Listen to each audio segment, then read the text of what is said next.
All right, so I got tricked by a Trumpist, and I'm going to tell you about it. And I think this is really instructive and informative. So last week, when we were taking live calls on the Friday show, I got a call from a guy who says, I used to be a moderator for the Donald. The Donald, that's the underscore Donald, was one of the most toxic pro-Trump subreddits on the website Reddit until it got banned. The entire thing was banned for just constant disinformation and violating, all sorts of terms of service of Reddit. And during that call, this Trumpist moderator said to me, "Hey, David, now they are promoting the use of misoprostol for abortions, and it's just as unproven as ivermectin. So isn't there a double standard on social media?" And here's exactly what he said and how I responded to it. Let's go to Rich from Illinois. Rich, welcome. Hi, David. Hello. So I was the top mod of the Donald on Reddit for years until just before it was banned. And with Elon buying Twitter, do you think that there will be a general shift in policy for the tech places towards allowing things like medical misinformation, such as ivermectin, and what Vice's motherboard did yesterday with tweeting out the misoprostol for abortion pills? I didn't see the Vice. What's the Vice thing? Tell me about that. Yeah, so they tweeted out from their motherboard account that misoprostol, which is a horse medicine to treat ulcers for horses, can be used for abortion pills. Oh, I see that now. Yeah. Okay, so let's go step by step. First, I actually discussed this with Coleman Hughes in an already recorded but not yet released podcast episode with him. I actually don't think that Elon Musk taking over Twitter, if it happens, remember, it's still not been approved, and I think it may not be, but we'll wait and see. I don't think it's going to do anything mind-blowing on Twitter per se. I think maybe some people will be unbanned, maybe not. I don't know that he is widely going to be involved in content moderation. So I'm not making any big judgments about what's going to change on Twitter. Let's first wait and see if the buyout actually happens, and then we'll kind of think about that part.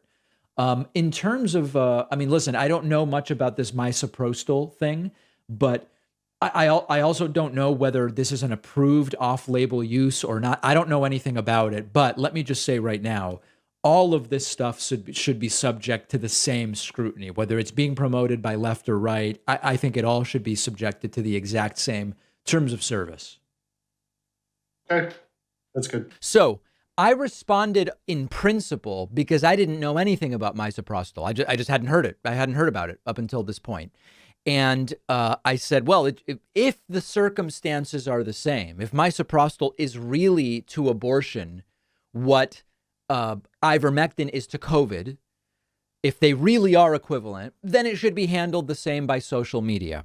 But it turns out that the Trumpist either lied to me or just was ignorant himself, because a bunch of doctors and pharmacists emailed me and said, David, you got tricked. There is no similarity between ivermectin and misoprostol. Let's look at some of these emails that I got. Here's the first one. I'm a medical doctor, family medicine. As part of my job, I delivered babies for 7 years. I just watched your interview with the The Donald moderator. Misoprostol, more commonly called Cytotec in the US, is an extremely commonly used drug in humans. We use it to help induce labor and can be used to cause an abortion in the first trimester by dilating the cervix and allowing the product of conception to fall out. I've never performed an abortion, so my knowledge base on that is limited, but I've used Cytotec to induce labor hundreds of times. To compare it to ivermectin is a mistake. That's one medical doctor.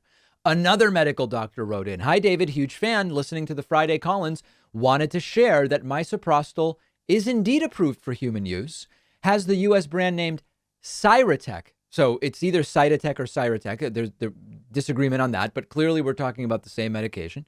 Used by OBGYNs for inducing miscarriage/abortion. Used to help women pass a partial miscarriage. Used to induce labor during the third trimester, and also used for prevention of NSAID-induced ulcers. His idea that it's a horse medicine and not a human one is not true. It is used for both, as is ivermectin. I am an internal medicine physician, so I don't personally use it often. An obstetrician could provide more details about when and how they use it. I have prescribed it to patients for ulcer prevention. That's Dr. Isaac. And then a pharmacist wrote in who said, you recently took a call from a former The Donald moderator who mischaracterizes misoprostol as a horse medicine to treat ulcer for horses and not approved for humans in an attempt to liken its promotion to that of ivermectin for the treatment of COVID. Misoprostol is both FDA approved for human use and indicated as an abortion drug and has been proven to be both safe and efficacious for this indication. The same can't be said for ivermectin in the treatment of COVID. While I can't in good consciousness recommend or promote people taking a prescription strength drug absent supervision of a licensed medical professional, this equivalency is patently false and misleading. That's Kyle, the pharmacist. So listen, you tricked me, the Donald moderator. Maybe. I mean, maybe the guy knew that it was a false equivalency, but the important things here is, okay, ivermectin, sometimes used in horses, sometimes used in humans. Misoprostol, sometimes used in animals, sometimes used in humans. Ivermectin, not okay to use for COVID based on randomized controlled trials. Misoprostol, regularly used as an abortion drug in humans. So not the same thing. And this is why, I said, and this is why we should never go beyond what we know. And so when the ivermectin people started with the ivermectin stuff, it wouldn't have been right for me to say, it doesn't work for COVID. It will never be shown to work for COVID. Maybe it does and it hasn't been shown yet. Maybe someday it will be shown to work for COVID. What I knew at the time was we don't have any good science right now that says ivermectin works for COVID. And so let's be thoughtful when we make a claim that it's actually not going further than what we know at the time. On the other hand, when it comes to something like misoprostol, which I knew nothing about, I responded and said, I don't know a thing about that in particular. If the circumstances are the same as ivermectin, then it should be handled in the same way by social media companies. It turned out later, it is not at all the same thing. So hopefully an instructive moment for all of us.